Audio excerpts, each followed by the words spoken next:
ਜੇ ਅੱਜ ਤੁਹਾਡੇ ਜੀਵਨ 'ਚ ਤਕਲੀਫ ਹੈ, ਦੁੱਖ ਹੈ, ਕੋਈ ਕਹਿ ਦੇਵੇ ਤੇਰਾ ਦੁੱਖ ਨਹੀਂ ਦੂਰ ਹੋ ਸਕਦਾ, ਤੇਰੀ ਪਰੇਸ਼ਾਨੀ ਨਹੀਂ ਦੂਰ ਹੋ ਸਕਦੀ, ਤੇ ਉਹੀ ਗੱਲ ਹੈ ਜਿੱਦਾਂ ਜਦੋਂ ਰਾਈਟ ਬ੍ਰਦਰ ਨੇ ਕਿਹਾ ਸੀ ਅਸੀਂ ਪਲੇਨ ਬਣਾਉਣਾ ਤਾਂ ਰੋਕੀ, ਕਹਿੰਦੇ ਇਹ ਨਹੀਂ ਹੋਣਾ, ਇਹ ਨਹੀਂ ਹੋ ਸਕਦਾ। ਪਰ ਉਹਨਾਂ ਨੇ ਵਿਸ਼ਵਾਸ ਰੱਖਿਆ, ਦੁਨੀਆ ਦੀ ਗੱਲ ਤੇ ਯਕੀਨ ਨਹੀਂ ਕੀਤਾ, ਦੁਨੀਆ ਦੀ ਗੱਲ ਤੇ ਯਕੀਨ ਨਹੀਂ ਕੀਤਾ। ਜੇ ਆਪਣੇ ਮਨ ਨਾਲ ਚੱਲਦੇ ਤਾਂ ਸ਼ਾਇਦ ਦੁਨੀਆ ਦੀ ਗੱਲ ਮੰਨ ਲੈਂਦੇ ਕਿ ਨਹੀਂ ਹੋਣਾ ਤਾਂ ਨਾ ਕਰੀਏ, ਪਰ ਉਹਨਾਂ ਨੂੰ ਵਿਸ਼ਵਾਸ ਸੀ, ਯਕੀਨ ਸੀ ਕਿ ਇਹ ਹੋ ਸਕਦਾ ਹੈ, ਤਾਂ ਦੇਖੋ ਹੋ ਗਿਆ।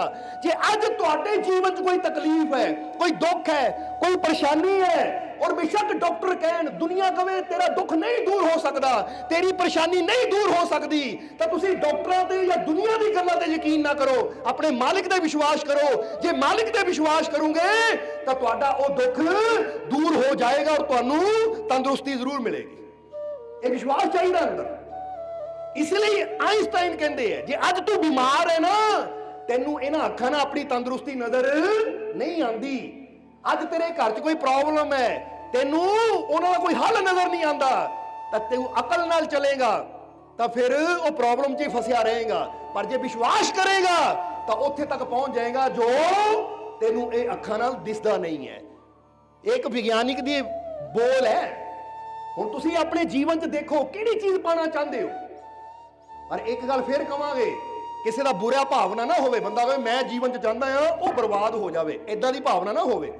ਤੁਸੀਂ ਜੀਵਨ 'ਚ ਕੀ ਪਾਣਾ ਚਾਹੁੰਦੇ ਹੋ? ਜੇ ਬੰਦਾ ਪਾਣਾ ਚਾਹੁੰਦਾ ਮੈਂ ਕਾਮਯਾਬੀ ਚਾਹੁੰਦਾ ਹਾਂ ਤਾਂ ਕਿ ਮੈਂ ਕਾਮਯਾਬ ਹੋਵਾਂ, ਦੂਜਿਆਂ ਨੂੰ ਵੀ ਕਾਮਯਾਬ ਕਰਾਂ, ਮੈਂ ਖੁਸ਼ੀਆਂ ਚਾਹੁੰਦਾ ਹਾਂ ਤਾਂ ਕਿ ਮੈਂ ਖੁਸ਼ ਹੋਵਾਂ, ਦੂਜਿਆਂ ਦੇ ਜੀਵਨ 'ਚ ਵੀ ਖੁਸ਼ੀਆਂ ਭਰ ਦੇਵਾਂ, ਮੈਂ ਅੱਗੇ ਵਧਣਾ ਚਾਹੁੰਦਾ ਹਾਂ ਤਾਂ ਕਿ ਮੈਂ ਅੱਗੇ ਵਧਾਂ, ਮੈਂ ਦੂਜਿਆਂ ਨੂੰ ਵੀ ਅੱਗੇ ਵਧਾ ਸਕਾਂ। ਜਦੋਂ ਇਦਾਂ ਦੀਆਂ ਅੱਛੀਆਂ ਭਾਵਨਾਵਾਂ ਇਨਸਾਨ ਆਪਣੇ ਅੰਦਰ ਰੱਖਦਾ ਤਾਂ ਫਿਰ ਪ੍ਰਮਾਤਮਾ ਪੂਰੀਆਂ ਵੀ ਜ਼ਰੂਰ ਕਰਦਾ ਹੈ। ਤਾਂ ਜੇ ਬੰਦਾ ਸੋਚੇ ਮੈਨੂੰ ਤਾਕਤ ਮਿਲ ਜਾਂਦੇ ਫੇਰ ਇਹਨੂੰ ਬਰਬਾਦ ਕਰ ਦੂੰ, ਮੈਨੂੰ ਸ਼ਕਤੀ ਮਿਲ ਜਾਂਦੇ ਕਿਸੇ ਕੁਰਸੀ ਤੇ ਬਹਿ ਜਾਂਦੇ ਫੇਰ ਤੈਨੂੰ ਦੱਸੂ, ਤਾਂ ਰੱਬ ਨੇ ਫਿਰ ਤੁਹਾਨੂੰ ਕਦੀ ਉਹ ਤਾਕਤ ਦੇਣੀ ਨਹੀਂ ਹੈ, ਕਿਉਂਕਿ ਪਤਾ ਹੈ ਕਿ ਇਹਦੇ ਪਿੱਛੇ ਇਹਦੀ ਗਲਤ ਸੋਚ ਹੈ। ਜੇ ਇਹਨੂੰ ਮੈਂ ਕੋਈ ਸ਼ਕਤੀ ਦਿੱਤੀ ਤਾਂ ਨਾ ਦੂਜੇ ਦਾ ਘਰ ਬਰਬਾਦ ਕਰਨਾ, ਇਸ ਲਈ ਇਹਨੂੰ ਕੋਈ ਤਾਕਤ ਨਹੀਂ ਦੇਣੀ।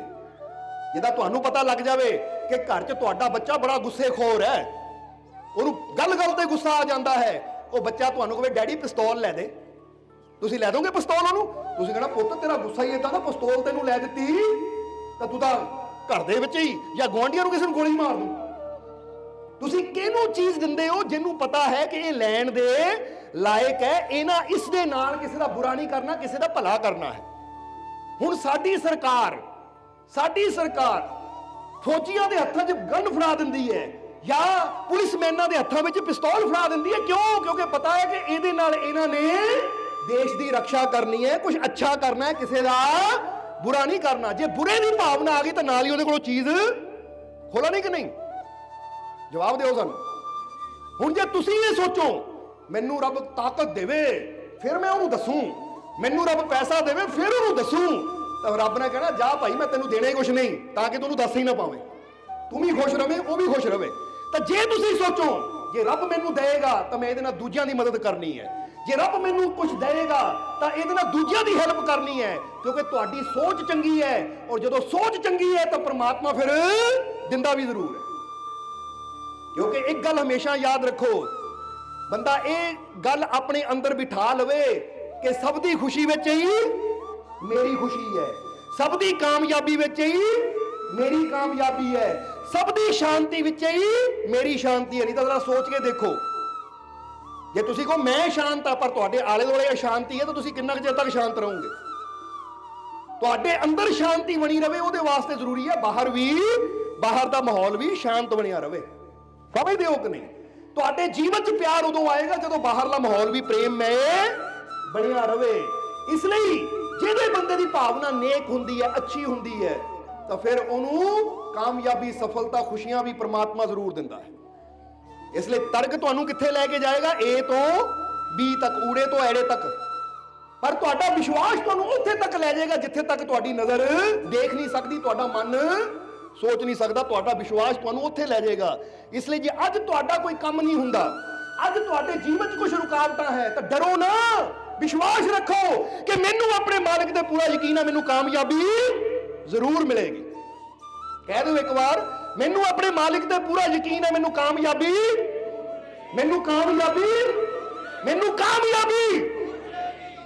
ਜੇ ਪੂਰੇ ਵਿਸ਼ਵਾਸ ਨਾਲ ਤੁਸੀਂ ਕਹੋਗੇ ਤਾਂ ਫਿਰ ਕਾਮਯਾਬੀ ਮਿਲੇਗੀ ਵੀ ਜ਼ਰੂਰ, ਕਿਉਂਕਿ ਤੁਸੀਂ ਆਪਣੇ ਅਸਲੀ ਰੂਪ ਨੂੰ ਪਹਿਚਾਣਿਆ ਹੀ ਨਹੀਂ ਹਾਲੇ ਤੱਕ। ਤੁਸੀਂ ਆਪਣੀ ਅਸਲੀ ਤਾਕਤ ਨੂੰ ਜਾਣਿਆ ਹੀ ਨਹੀਂ ਹਾਲੇ ਤੱਕ।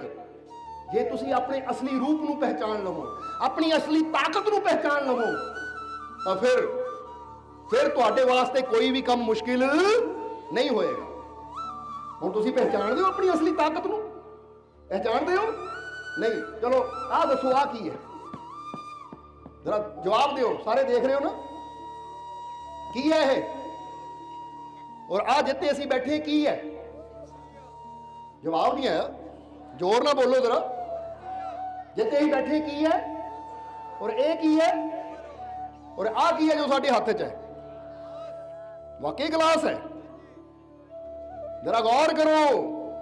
ਹੁਣ ਇਹੀ ਤਾਂ ਚੀਜ਼ ਅਸੀਂ ਸਮਝਣੀ ਹੈ ਕਿ ਤੁਹਾਡੇ ਦੁੱਖਾਂ ਦਾ ਕਾਰਨ ਕੀ ਹੈ, ਤੁਹਾਡੀਆਂ ਪਰੇਸ਼ਾਨੀਆਂ ਦਾ ਕਾਰਨ ਕੀ ਹੈ। ਇਹੀ ਕਾਰਨ ਹੈ ਤੁਹਾਡੇ ਦੁੱਖਾਂ ਦਾ ਕਿ ਤੁਸੀਂ ਇਹਨੂੰ ਗਲਾਸ ਸਮਝਦੇ ਹੋ, ਤੁਸੀਂ ਇਹਨੂੰ ਟੇਬਲ ਸਮਝਦੇ ਹੋ, ਤੁਸੀਂ ਇਹਨੂੰ ਕੁਰਸੀ ਸਮਝਦੇ ਹੋ। ਤੁਸੀਂ ਕਹਣਾ ਫਿਰ ਕੁਰਸੀ ਨਹੀਂ ਸਮਝਣਾ ਤਾਂ ਹੋਰ ਕੀ ਸਮਝਣਾ ਹੈ? ਗਲਾਸ ਨੂੰ ਗਲਾਸ ਨਹੀਂ ਸਮਝਣਾ ਤਾਂ ਹੋਰ ਕੀ ਸਮਝਣਾ ਹੈ? ਟੇਬਲ ਨੂੰ ਟੇਬਲ ਨਹੀਂ ਸਮਝਣਾ ਤਾਂ ਹੋਰ ਕੀ ਸਮਝਣਾ ਹੈ? ਹੁਣ ਜ਼ਰਾ ਗੌਰ ਕਰੋ। ਸਹੀ ਮਾਇਨਿਆਂ 'ਚ ਇਹ ਗਲਾਸ ਨਹੀਂ ਹੈ, ਇਹ ਤਾਂਬਾ ਹੈ ਜਿਸ ਤੋਂ ਗਲਾਸ ਬਣਿਆ ਹੈ। ਤਾਂਬੇ ਦਾ ਗਲਾਸ। ਗੌਰ ਕਰੋ। ਗਲਾਸ ਸਿਰਫ ਅਸੀਂ ਕਿਉਂ ਕਹਿੰਦੇ? ਕਿਉਂਕਿ ਇਹਨੂੰ ਆਕਾਰ ਦੇ ਦਿੱਤਾ ਗਲਾਸ ਵਾਲਾ। ਜੇ ਹੁਣੇ ਹੀ ਕੋਈ ਆਵੇ ਸੁਨਿਆਰ ਔਰ ਇਹਨੂੰ ਪਿਘਲਾ ਕੇ ਪਲੇਟ ਬਣਾ ਦੇਵੇ ਤਾਂ ਫਿਰ ਤੁਸੀਂ ਕਹਿਣਾ ਗਲਾਸ ਕਹੋਗੇ ਉਹਨੂੰ? ਤੁਸੀਂ ਕਹਿਣਾ ਹੁਣ ਪਲੇਟ ਹੈ। ਜੇ ਇਹਨੂੰ ਤੁਸੀਂ ਪਿਘਲਾ ਕੇ ਗਰਮ ਕਰਕੇ ਕੌਲੀ ਬਣਾ ਦੇਵੇ, ਤੁਸੀਂ ਕੀ ਕਹਿਣਾ? ਕੌਲੀ ਹੈ। ਯਾਨੀ ਕਹਿਣ ਦਾ ਮਤਲਬ ਅਗਰ ਗਹਿਰਾਈ 'ਚ ਦੇਖਿਆ ਜਾਵੇ, ਆਕਾਰ ਕਰਕੇ ਗਲਾਸ ਹੈ, ਪਰ ਸੱਚਾਈ ਕਰਕੇ, ਸੱਤਿਆ ਕਰਕੇ ਇਹ ਤਾਂਬਾ ਹੈ। ਆਕਾਰ ਕਰਕੇ ਟੇਬਲ ਹੈ, ਆਕਾਰ ਦੇ ਕਾਰਨ ਟੇਬਲ ਹੈ, ਪਰ ਹੈ ਲੱਕੜੀ। ਔਰ ਇਹ ਲੱਕੜੀ ਨੂੰ ਇੱਕ ਤਰਖਾਣ, ਇੱਕ ਕਾਰਪੈਂਟਰ ਇਹ ਟੇਬਲ ਦਾ ਹੀ ਕੁਰਸੀ ਬਣਾ ਸਕਦਾ ਹੈ। ਬਣਾ ਸਕਦਾ ਕਿ ਨਹੀਂ? ਇਹ ਟੇਬਲ ਦਾ ਕੁਝ ਹੋਰ ਬਣਾ ਸਕਦਾ ਹੈ। ਫਿਰ ਤੁਸੀਂ ਕੀ ਕਹਿਣਾ ਹੈ? ਭਾਈ ਇਹ ਕੁਰਸੀ ਹੈ। ਇਹ ਜੋ ਵੀ ਹੈ ਨਾ ਸਿਰਫ ਆਕਾਰ ਕਰਕੇ ਹੈ ਕਿ ਇਹ ਸੋਫੇ ਨੂੰ ਇਦਾਂ ਦਾ ਆਕਾਰ ਦਿੱਤਾ ਗਿਆ, ਇਸ ਲਈ ਇਹ ਸੋਫਾ ਬਣ ਗਿਆ। ਇਹ ਟੇਬਲ ਨੂੰ ਇਦਾਂ ਦਾ ਆਕਾਰ ਦਿੱਤਾ ਗਿਆ ਤਾਂ ਟੇਬਲ ਬਣ ਗਿਆ।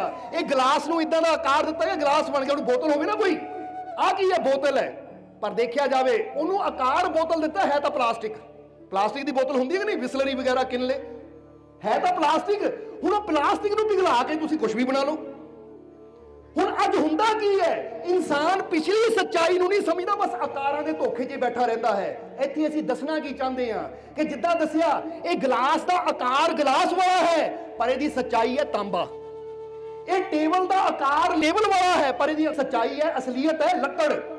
ਇਹ ਸੋਫੇ ਦਾ ਆਕਾਰ ਕੁਰਸੀ ਵਾਲਾ ਹੈ, ਆਕਾਰ ਯਾਨੀ ਰੂਪ, ਪਰ ਹੈ ਇਹਦੀ ਸੱਚਾਈ ਲੱਕੜ। ਇਸੇ ਤਰ੍ਹਾਂ ਤੁਹਾਡਾ ਆਕਾਰ ਇਨਸਾਨ ਵਾਲਾ ਹੈ, ਪਰ ਤੁਹਾਡੀ ਸੱਚਾਈ ਹੈ ਪਰਮਾਤਮਾ, ਉਹ ਪ੍ਰਭੂ, ਉਹ ਭਗਵਾਨ। ਤੁਸੀਂ ਆਕਾਰਾਂ ਨੂੰ ਹੀ ਦੇਖਦੇ ਹੋ, ਸੱਚਾਈ ਨੂੰ ਨਹੀਂ ਦੇਖਦੇ। ਮੈਂ ਬਣਿਆ ਕਾਹਤੋਂ ਆ? ਜਿੱਦਾਂ ਬੰਦਾ ਨਾ ਗਲਾਸ ਹੈ, ਗਲਾਸ ਬਣਿਆ ਕਾਹਤੋਂ? ਗਲਾਸ ਤਾਂਬੇ ਤੋਂ। ਇਹ ਟੇਬਲ ਹੈ, ਬਣਿਆ ਕਾਹਤੋਂ? ਲੱਕੜ ਤੋਂ। ਇਹ ਕੁਰਸੀ ਬਣੀ ਕਾਹਤੋਂ ਹੈ? ਲੱਕੜ ਤੋਂ।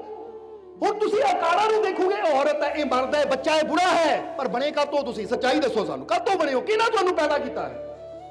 ਜਵਾਬ ਦਿਓ ਸਾਨੂੰ। ਹੁਣ ਜਦੋਂ ਤੱਕ ਤੁਸੀਂ ਆਕਾਰ ਦੇਖੋਗੇ ਉਦੋਂ ਤੱਕ ਤੁਸੀਂ ਦੁਖੀ ਰਹੋਗੇ। ਜਦੋਂ ਤੁਸੀਂ ਸੱਚਾਈ ਦੇਖੋਗੇ ਕਿ ਮੈਨੂੰ ਬਣਾਉਣ ਵਾਲੀ ਪਰਮ ਸ਼ਕਤੀ ਪਰਮਾਤਮਾ ਹੈ, ਔਰ ਜੇ ਮੈਨੂੰ ਸ਼ਕਤੀਸ਼ਾਲੀ ਪਰਮਾਤਮਾ ਨੇ ਬਣਾਇਆ ਤਾਂ ਮੈਂ ਕਮਜ਼ੋਰ ਹੋ ਹੀ ਨਹੀਂ ਸਕਦਾ। ਜੇ ਮੇਰਾ ਪਿਤਾ ਜਿਸਨੇ ਮੈਨੂੰ ਪੈਦਾ ਕੀਤਾ ਉਹ ਸ਼ਕਤੀਸ਼ਾਲੀ ਹੈ ਤਾਂ ਮੈਂ ਜੋ ਚਾਹੂੰ ਸੋ ਕਰ ਸਕਤਾ ਹੂੰ। ਕਦੋਂ ਬਣੇ ਹੋ ਤੁਸੀਂ?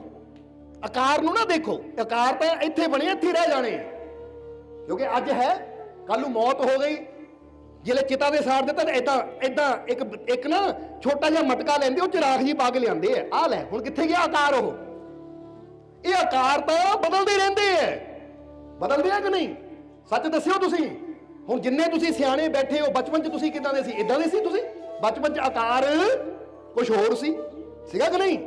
ਹੁਣ ਬਚਪਨ ਦੀ ਤਸਵੀਰ ਤੁਸੀਂ ਦੇਖੋ, ਹੁਣ ਦੀ ਦੇਖੋ, ਤਾਂ ਸ਼ਾਇਦ ਜੇ ਕਿਸੇ ਅਜਨਬੀ ਨੂੰ ਦਿਖਾਓ ਪਹਿਚਾਣ ਹੀ ਨਾ ਪਵੇ, ਆਹ ਬੱਚਾ ਕੌਣ ਹੈ? ਉਹ ਭਾਈ ਮੈਂ ਸੀ। ਅੱਛਾ ਇਦਾਂ ਦਾ ਸੀ ਤੂੰ? ਆਕਾਰ ਪਲ ਪਲ ਬਦਲਦੇ ਐ। ਇੱਕ ਦਿਨ ਦਾ ਬੱਚਾ ਕੁਝ ਹੋਰ ਹੁੰਦਾ ਹੈ, 6 ਮਹੀਨੇ ਦਾ ਬੱਚਾ ਕੁਝ ਹੋਰ ਹੁੰਦਾ ਹੈ, 6 ਸਾਲ ਦਾ ਬੱਚਾ ਕੁਝ ਹੋਰ ਹੁੰਦਾ ਹੈ, 20 ਸਾਲ ਦਾ ਨੌਜਵਾਨ ਕੁਝ ਹੋਰ ਹੁੰਦਾ ਹੈ, 40 ਸਾਲ ਦਾ ਨੌਜਵਾਨ ਕੁਝ ਹੋਰ ਹੁੰਦਾ, ਤਾਂ 60 ਸਾਲ ਦਾ ਬਜ਼ੁਰਗ ਕੁਝ ਹੋਰ ਹੁੰਦਾ। ਆਕਾਰ ਤਾਂ ਪਲ ਪਲ ਬਦਲਦੇ ਐ, ਪਰ ਇੱਕ ਚੀਜ਼ ਤੁਹਾਡੇ ਅੰਦਰ ਐਸੀ ਹੈ ਜਿਹੜੀ ਨਾ ਬਦਲੀ ਹੈ ਤਾਂ ਨਾ ਬਦਲਣੀ ਹੈ। ਜਿਹਨੂੰ ਕਿਹਾ ਆਦ ਸੱਚ ਜੁਗਾਦ ਸੱਚ, ਹੈ ਵੀ ਸੱਚ ਤੇ ਨਾਨਕ ਉਹ ਤਾਕਤ ਹੋ ਤੁਸੀਂ। ਤੁਸੀਂ ਪਰਮਾਤਮਾ ਦੇ ਨੂਰ ਤੋਂ ਬਣੇ ਹੋ, ਉਹਦੀ ਸ਼ਕਤੀ ਤੋਂ ਬਣੇ ਹੋ।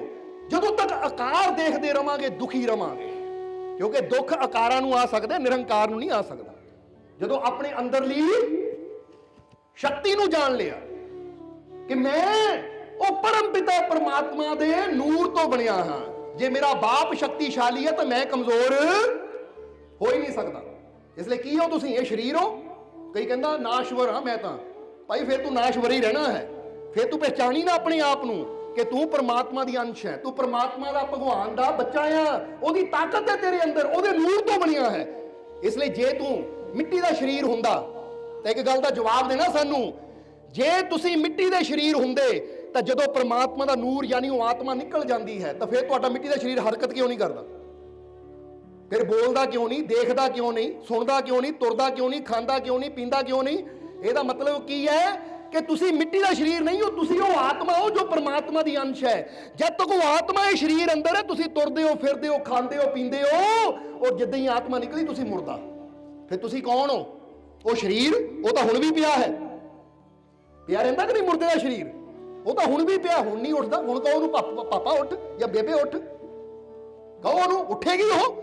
ਜਿੰਨਾ ਮਰਜ਼ੀ ਬੱਚੇ ਰੋਈ ਜਾਣ, ਹੋ ਸਕਦਾ ਆ ਜਦੋਂ ਤੱਕ ਪਰਮਾਤਮਾ ਦੀ ਆਤਮਾ ਅੰਦਰ ਬੱਚਾ ਮਾੜਿਆ ਰੋਵੇ ਤਾਂ ਮਾਂ ਕਹੇ ਪੁੱਤ ਰੋ ਨਾ, ਮੈਂ ਤੇਰਾ ਰੋਣਾ ਨਹੀਂ ਦੇਖ ਸਕਦੀ, ਕਹਿੰਦੀ ਹੈ ਕਿ ਨਹੀਂ ਮਾਂ? ਪਰ ਹੁਣ ਮਾਂ ਮਰ ਗਈ, ਉਹ ਆਤਮਾ ਨਿਕਲ ਗਈ, ਉਹ ਪਰਮਾਤਮਾ ਦਾ ਨੂਰ ਨਿਕਲ ਗਿਆ। ਹੁਣ ਸਾਰੇ ਛਾਤੀਆਂ ਪਿੱਟ ਕੇ ਰੋਂਦੇ। ਹੁਣ ਮਾਂ ਕਿਉਂ ਨਹੀਂ ਕਹਿੰਦੀ ਪੁੱਤ ਮੈਂ ਰੋਣਾ ਨਹੀਂ ਦੇਖ ਸਕਦੀ, ਰੋਵੋ ਨਾ? ਕਿਉਂਕਿ ਪਤਾ ਹੈ ਹੁਣ ਉਹ ਜਿਹੜੀ ਤਾਕਤ ਸੀ, ਉਹ ਸ਼ਕਤੀ ਸੀ ਸਰੀਰ ਨੂੰ ਚਲਾਉਣ ਵਾਲੀ, ਉਹ ਸਰੀਰ ਚੋਂ ਨਿਕਲ ਚੁੱਕੀ ਹੈ। ਫਿਰ ਇਹਦਾ ਮਤਲਬ ਕੀ ਹੋ? ਤੁਸੀਂ ਸਰੀਰ ਹੋ। ਜੇ ਬੰਦਾ ਕਹੇ ਮੈਂ ਸਰੀਰ ਆ, ਨਾਸ਼ਵਰ ਮਿੱਟੀ ਦਾ ਸਰੀਰ ਆ ਮੈਂ, ਤਾਂ ਫਿਰ ਮੁਰਦੇ ਨੂੰ ਸਾੜਦੇ ਕਿਉਂ? ਚੱਕ ਕੇ ਘਰ 'ਚ ਹੀ ਰੱਖ ਲਓ, ਕਿਉਂਕਿ ਜੇ ਉਹ ਸਰੀਰ ਆ ਤਾਂ ਹਾਲੇ ਵੀ ਤਾਂ ਹੈ ਨਾ, ਸੰਭਾਲੋ ਇਹਨੂੰ। ਪਰ ਤੁਹਾਨੂੰ ਪਤਾ ਹੈ ਹੁਣ ਇਹ ਮਿੱਟੀ ਹੈ, ਕਿਉਂਕਿ ਜਿਹੜੀ ਤਾਕਤ ਸੀ ਉਹ ਤਾਂ ਚਲੀ ਗਈ। ਇਹਨੂੰ ਤਾਂ ਸ਼੍ਰੀ ਗੁਰੂ ਰਵਿਦਾਸ ਜੀ ਕਹਿੰਦੇ ਆ ਕਿ ਜਲ ਕੀ ਭੀਤ ਪਵਨ ਕਾ ਥੰਬਾ ਰਕਤ ਬੂੰਦ ਕਾ ਗਾਰਾ ਹਾਡ ਮਾਸ ਨਾੜੀ ਕੋ ਪਿੰਜਰ ਪੰਛੀ ਵਸੇ ਵਿਚਾਰਾ। ਉਹ ਕਹਿੰਦੇ ਪੰਛੀ ਵਸਦਾ ਅੰਦਰ, ਔਰ ਇਹ ਪੰਛੀ ਯਾਨੀ ਉਹ ਆਤਮਾ ਜੋ ਪਰਮਾਤਮਾ ਦਾ ਨੂਰ ਹੈ, ਉਹਦੀ ਤਾਕਤ ਹੈ। ਇਹ ਹੱਡ ਮਾਸ, ਇਹ ਤਾਂ ਪਿੰਜਰਾ ਹੈ। ਜਦੋਂ ਆਤਮਾ ਰੂਪੀ ਪੰਛੀ ਨਿਕਲ ਗਿਆ ਤਾਂ ਪਿੰਜਰਾ ਤਾਂ ਫਿਰ ਬੇਕਾਰ ਹੈ। ਸਮਝ ਰਹੇ ਹੋ ਕਿ ਨਹੀਂ? ਇਸ ਲਈ ਅੱਜ ਆਪਣੇ ਅਸਲੀ ਰੂਪ ਨੂੰ ਪਹਿਚਾਣੋ ਕਿ ਤੁਸੀਂ ਕਹਿੰਦੇ ਹੋ ਮੇਰਾ ਆਹ ਕੰਮ ਨਹੀਂ ਹੁੰਦਾ, ਮੇਰਾ ਉਹ ਕੰਮ ਨਹੀਂ ਹੁੰਦਾ। ਜਦੋਂ ਤੱਕ ਅਸੀਂ ਸਰੀਰ ਸਮਝਦੇ ਹਾਂ ਤਾਂ ਸਰੀਰ ਦੀ ਇੱਕ ਸੀਮਾ ਹੈ, ਉਦੋਂ ਤੱਕ ਅਸੀਂ ਅੱਗੇ ਵਧ ਨਹੀਂ ਪਾਵਾਂਗੇ। ਤਾਂ ਜਦੋਂ ਪਹਿਚਾਨ ਲਵਾਂਗੇ ਕਿ ਮੈਂ ਸ਼ਕਤੀਸ਼ਾਲੀ ਪਰਮਾਤਮਾ ਦਾ ਬੱਚਾ ਆ ਔਰ ਮੇਰੇ ਬਾਪ ਵਾਸਤੇ ਕੁਝ ਨਾਮੁਮਕਿਨ ਨਹੀਂ ਹੈ, ਕੁਝ ਵੀ ਅਸੰਭਵ ਨਹੀਂ ਹੈ, ਤਾਂ ਜੇ ਉਹਦੀ ਤਾਕਤ ਮੇਰੇ ਅੰਦਰ ਹੈ ਤਾਂ ਮੇਰੇ ਵਾਸਤੇ ਵੀ ਕੁਝ ਅਸੰਭਵ ਨਹੀਂ ਹੈ। ਮੈਂ ਜੋ ਚਾਹੂੰ ਉਹ ਕਰ ਸਕਤਾ ਹੂੰ। ਇਸ ਲਈ ਅੱਜ ਕੀ ਮੰਨਦੇ ਹੋ ਤੁਸੀਂ ਆਪਣੇ ਆਪ ਨੂੰ? ਕਮਜ਼ੋਰ ਸਰੀਰ ਮੰਨਦੇ ਹੋ ਜਾਂ ਸ਼ਕਤੀਸ਼ਾਲੀ ਆਤਮਾ ਮੰਨਦੇ ਹੋ? ਜਵਾਬ ਦੇ ਦਿਓ ਸਾਨੂੰ। ਪਹਿਲਾਂ ਤਾਂ ਸਰੀਰ ਹੀ ਮੰਨਦੇ ਸੀ ਨਾ, ਪਰ ਅੱਜ ਇਹੀ ਤਾਂ ਗਿਆਨ ਹੈ ਸਤਸੰਗ 'ਚ ਬਹਿ ਕੇ ਮਿਲਣਾ। ਇਸ ਲਈ ਇੱਕ ਗੱਲ ਕਹਿਣੀ ਹੈ ਸਾਡੇ ਮਗਰ, ਕਹੋਗੇ ਕਿ ਨਹੀਂ? ਏਦਾਂ ਮੁੱਠੀਆਂ ਬੰਦ ਕਰਕੇ, ਕਿਉਂਕਿ ਆਪਣੇ ਆਪ ਨੂੰ ਸਰੀਰ ਬਹੁਤ ਮੰਨ ਲਿਆ। ਹੁਣ ਕਹਿਣਾ ਹੈ ਆਪਣੇ ਅਸਲੀ ਰੂਪ ਨੂੰ ਪਹਿਚਾਨਣਾ ਹੈ ਜੇ ਦੁੱਖਾਂ ਤੋਂ ਮੁਕਤੀ ਚਾਹੀਦੀ ਹੈ। ਆਪਣੇ ਅਸਲੀ ਰੂਪ ਨੂੰ ਜਾਣਨਾ ਹੈ ਜੇ ਉਹ ਮਾਧੋ ਨਾਲ ਮੇਲ ਕਰਨਾ ਹੈ, ਜੇ ਲੇਖੇ ਲਾਣਾ ਹੈ ਜਨਮ ਨੂੰ। ਤਾਂ ਕਹਿ ਦਿਓ ਮੁੱਠੀ ਬੰਦ ਕਰਕੇ ਕਿ ਮੈਂ ਇੱਕ ਸ਼ਕਤੀਸ਼ਾਲੀ ਆਤਮਾ ਹੂੰ, मैं एक शक्तिशाली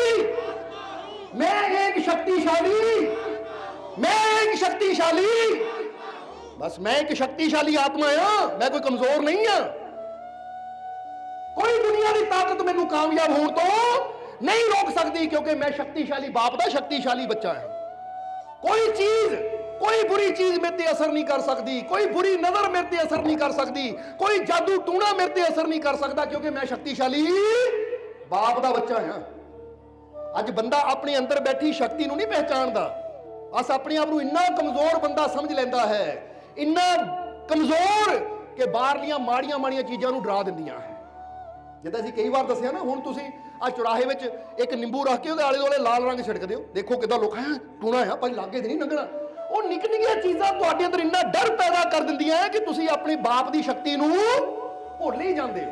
ਇਹ ਤਾਂ ਉਹੀ ਗੱਲ ਹੋ ਗਈ ਕਿ ਸ਼ੇਰ ਦਾ ਬੱਚਾ ਤੁਰਿਆ ਹੋਵੇ ਤਾਂ ਚੂਹੇ ਨੂੰ ਦੇਖ ਕੇ ਡਰ ਜਾਵੇ। ਜਰਾ ਜਵਾਬ ਦਿਓ ਸਾਨੂੰ, ਇਹ ਤਾਂ ਚੰਗਾ ਲੱਗੇਗਾ ਕਿ ਸ਼ੇਰ ਤੁਰਿਆ ਹੈ, ਸਾਹਮਣੇ ਚੂਹਾ ਆ ਗਿਆ ਤਾਂ ਸ਼ੇਰ ਦੌੜ ਹੈ ਉਹ ਕਿ ਚੂਹਾ ਚੂਹਾ ਡਰ ਕੇ ਬਹਿ ਜਾਵੇ ਤਾਂ ਬੰਦੇ ਨੇ ਕਿੰਨਾ ਹੱਸਣਾ। ਕਮਾਲ ਦੀ ਗੱਲ, ਉਹ ਸ਼ੇਰ ਹੋ ਕੇ ਡਰਦਾ ਚੂਹੇ ਤੋਂ। ਹੁਣ ਤਾਂ ਗੌਰ ਕਰੋ, ਹਾਸਾ ਆਣਾ ਕਿ ਨਹੀਂ? ਫਿਰ ਤੁਸੀਂ ਕਹਿਣਾ ਯਾਰ ਬਾਹਰੋਂ ਹੀ ਸ਼ੇਰ ਹੈ ਅੰਦਰੋਂ ਤਾਂ ਚੂਹਾ ਹੀ ਹੈ ਜਿਹੜਾ ਚੂਹੇ ਨੂੰ ਦੇਖ ਕੇ ਡਰ ਗਿਆ। ਹੁਣ ਤੁਸੀਂ ਇਹ ਤਾਂ ਗੱਲ ਕਹਿ ਸਕਦੇ ਹੋ, ਜੇ ਸ਼ੇਰ ਚੂਹੇ ਨੂੰ ਦੇਖ ਕੇ ਡਰ ਜਾਵੇ ਉਹਨੂੰ ਤਾਂ ਕਹਿੰਦੇ ਹੋ ਕਿੱਦਾਂ ਦਾ ਸ਼ੇਰ। ਅਸੀਂ ਕਹਾਂਗੇ ਤੁਸੀਂ ਕਿੱਦਾਂ ਦੇ ਪ੍ਰਮਾਤਮਾ ਦੇ ਬੱਚੇ ਹੋ, ਆ ਜਿਹੜੇ ਮਾੜੀਆਂ ਮਾੜੀਆਂ ਮਿਰਚਾਂ ਨਿੰਬੂਆਂ ਨੂੰ ਦੇਖ ਕੇ ਡਰ ਜਾਂਦੇ। ਜਵਾਬ ਦਿਓ ਸਾਨੂੰ। ਮਾੜੇ ਮਾੜੇ ਟੂਣਿਆਂ ਦੀ ਫਿਕਰ ਕਰਦੇ ਹੋ, ਮਾੜੇ ਮਾੜੇ ਜਾਦੂਆਂ ਦੀ ਫਿਕਰ ਕਰਦੇ ਹੋ, ਬਿੱਲੀਆਂ ਦੀ ਫਿਕਰ ਕਰਦੇ ਹੋ, ਬਿੱਲੀ ਰਸਤਾ ਕੱਟ ਗਈ, ਆ ਛਿੱਕਾਂ ਦੀ ਫਿਕਰ ਕਰਦੇ ਹੋ, ਕਿਸੇ ਛਿੱਕਾਂ ਮਾਰਤੀਆਂ, ਇਹ ਕੀ ਗੱਲ ਹੈ? ਇਹ ਤਾਂ ਚੂਹੇ ਨਾਲ ਵੀ ਛੋਟੀਆਂ ਚੀਜ਼ਾਂ ਜਿਨ੍ਹਾਂ ਤੋਂ ਅਸੀਂ ਡਰ ਰਹੇ ਹਾਂ, ਕਿਉਂਕਿ ਚੂਹਾ ਤਾਂ ਫਿਰ ਵੀ ਘਰ 'ਚ ਚਲੋ ਕੋਈ ਨੁਕਸਾਨ ਕਰੇਗਾ, ਦਾਲ ਖਾ ਲੇਗਾ ਜਾਂ ਘਰ ਦਾ ਕੋਈ ਕੱਪੜਾ ਟੁੱਕ ਦੇਗਾ ਜਾਂ ਘਰ 'ਚ ਮਿੰਗਣਾ ਕਰ ਦੇਗਾ, ਗੰਦਗੀ ਫੈਲਾਏਗਾ, ਉਹ ਤਾਂ ਚਲੋ ਫਿਰ ਵੀ ਨੁਕਸਾਨ ਕਰੇਗਾ। ਪਰ ਹੁਣ ਉਹਦਾ ਸੋਚੋ ਜਿਹੜਾ ਨਿੰਬੂ ਪਿਆ ਉਹਨੂੰ ਨੁਕਸਾਨ ਕੀ ਕਰਨਾ, ਉੱਥੇ ਉਹਦਾ ਕੋਈ ਕਸੂਰ ਨਹੀਂ ਹੈ, ਨੁਕਸਾਨ ਹੁੰਦਾ ਤੁਹਾਡੀ ਇੱਥੇ ਸੋਚਣਾ ਲੈ ਵੀ ਨਿੰਬੂ ਨੇ ਮੇਰਾ ਨੁਕਸਾਨ ਕਰ ਦੇਣਾ। ਤਾਂ ਕੋਈ ਪੁੱਛਣ ਵਾਲਾ ਹੋਵੇ ਜੇ ਨਿੰਬੂ 'ਚ ਕੋਈ ਤਾਕਤ ਹੁੰਦੀ ਤਾਂ ਭਾਈ ਤਾਂ ਇੱਥੇ ਹੀ ਪਿਆ ਹੁੰਦਾ ਇਹ। ਬੋਲੋ ਸਮਝਦੇ ਹੋ ਕਿ ਨਹੀਂ? ਤੁਸੀਂ ਥੱਲੇ ਬੈਠਣਾ ਪਸੰਦ ਨਹੀਂ ਕਰਦੇ ਤਾਂ ਨਿੰਬੂ 'ਚ ਕੋਈ ਤਾਕਤ ਹੁੰਦੀ ਥੱਲੇ ਬੈਠਦਾ, ਉਹ ਤਾਂ ਕਿਤੇ ਕੋਠੀ ਦੇ ਉੱਪਰ ਜਾ ਕੇ ਬਹਿੰਦਾ ਕਿ ਮੇਰੇ 'ਚ ਇੰਨੀ ਤਾਕਤ ਆ ਬੰਦੇ ਨੂੰ ਡਰਾ ਦੇਵਾਂ, ਮੈਂ ਤਾਂ ਉੱਚੀ ਜਗ੍ਹਾ ਬੈਠਣਾ ਜਾ ਕੇ। ਇਸ ਲਈ ਇਹ ਵਹਿਮ, ਇਹ ਭਰਮ ਜਦੋਂ ਅਸੀਂ ਆਪਣੇ ਅੰਦਰ ਪਾ ਲੈਂਦੇ ਆ ਤਾਂ ਫਿਰ ਸਾਡੀ ਜ਼ਿੰਦਗੀ ਦੁੱਖ ਤਕਲੀਫਾਂ ਪਰੇਸ਼ਾਨੀਆਂ ਨਾਲ ਭਰਦੀ ਚਲੀ ਜਾਂਦੀ ਹੈ। ਇਸ ਲਈ ਜੇ ਤੁਸੀਂ ਪਰਮਾਤਮਾ ਦੇ ਬੱਚੇ ਹੋ, ਭਗਵਾਨ ਦੇ ਬੱਚੇ ਹੋ, ਤਾਂ ਉਹਦੀ ਤਾਕਤ ਨੂੰ ਮਹਿਸੂਸ ਕਰੋ ਕਿ ਮੈਂ ਕਮਜ਼ੋਰ ਨਹੀਂ ਆ, ਮੈਂ ਸ਼ਕਤੀਸ਼ਾਲੀ ਬਾਪ ਦਾ ਬੱਚਾ ਹਾਂ। ਮੈਨੂੰ ਕੋਈ ਕਾਮਯਾਬ ਹੋਣ ਤੋਂ ਰੋਕ ਨਹੀਂ ਸਕਦਾ, ਮੈਨੂੰ ਕੋਈ ਅੱਗੇ ਵਧਣ ਤੋਂ ਰੋਕ ਨਹੀਂ ਸਕਦਾ, ਕੋਈ ਤਕਲੀਫ ਕੋਈ ਦੁੱਖ ਮੇਰਾ ਕੁਝ ਨਹੀਂ ਵਿਗਾੜ ਸਕਦਾ। ਮੈਂ ਹਰ ਦੁੱਖ ਨੂੰ ਖਤਮ ਕਰ ਸਕਦਾ ਹਾਂ, ਮੈਂ ਹਰ ਦੁੱਖ ਚੋਂ ਨਿਕਲ ਸਕਦਾ ਹਾਂ, ਕਿਉਂਕਿ ਮੈਂ ਇੱਕ ਸ਼ਕਤੀਸ਼ਾਲੀ ਆਤਮਾ। ਮੰਨਦੇ ਹੋ ਕਿ ਨਹੀਂ? ਇਸ ਲਈ ਜ਼ਰਾ ਸਮਝਣਾ ਇਸ ਚੀਜ਼ ਨੂੰ ਕਿ ਆਪਣੇ ਆਪ ਨੂੰ ਅੱਜ ਤੋਂ ਕਮਜ਼ੋਰ ਨਹੀਂ ਮੰਨਣਾ। ਕੀ ਮੰਨਣਾ ਹੈ? ਫਿਰ ਤੁਹਾਨੂੰ ਕਹਾਂਗੇ, ਤੁਸੀਂ ਕਹਿਣਾ ਲੈ ਇਹ ਕਿੱਦਾਂ ਹੋ ਸਕਦਾ ਹੈ। ਤੇ ਇੱਕ ਗੱਲ ਯਾਦ ਰੱਖੋ, ਜੇ ਤੁਸੀਂ ਨਹੀਂ ਮੰਨੋਗੇ ਤਾਂ ਫਿਰ ਤੁਸੀਂ ਦੁਖੀ ਰਹੋਗੇ, ਫਿਰ ਤੁਸੀਂ ਇਦਾਂ ਹੀ ਭਰਮਾਂ 'ਚ ਪੈ ਕੇ ਜ਼ਿੰਦਗੀ ਗੁਆਉਂਦੇ ਰਹੋਗੇ। ਤਾਂ ਜੇ ਤੁਸੀਂ ਸਮਝ ਲਓਗੇ ਸੱਚਾਈ ਨੂੰ, ਆਪਣੇ ਅਸਲੀ ਰੂਪ ਨੂੰ, ਆਪਣੀ ਅਸਲੀ ਸ਼ਕਤੀ ਨੂੰ, ਜੇ ਭਰੋਸਾ ਕਰ ਲਓਗੇ ਆਪਣੇ ਮਾਲਿਕ ਤੇ, ਆਪਣੇ ਪ੍ਰਮਾਤਮਾ ਤੇ, ਆਪਣੇ ਭਗਵਾਨ ਤੇ, ਤਾਂ ਦੁੱਖਾਂ ਦਾ ਅੰਤ ਹੋ ਜਾਏਗਾ, ਪਰੇਸ਼ਾਨੀਆਂ ਦਾ ਅੰਤ ਹੋ ਜਾਏਗਾ। ਐਸੀ ਕਿਹੜੀ चीज है जो ਉਹਦੀ ਰਹਿਮਤ ਹੋਵੇ ਤਾਂ ਹੋ नहीं सकती। सब्सक्राइब कीजिए सर्व संध्या दरबार कांटिया शरीफ चैनल को और बेल आइकन दबाइए मालिक जी के लेटेस्ट सत्संग की वीडियो को सबसे पहले देखने के लिए।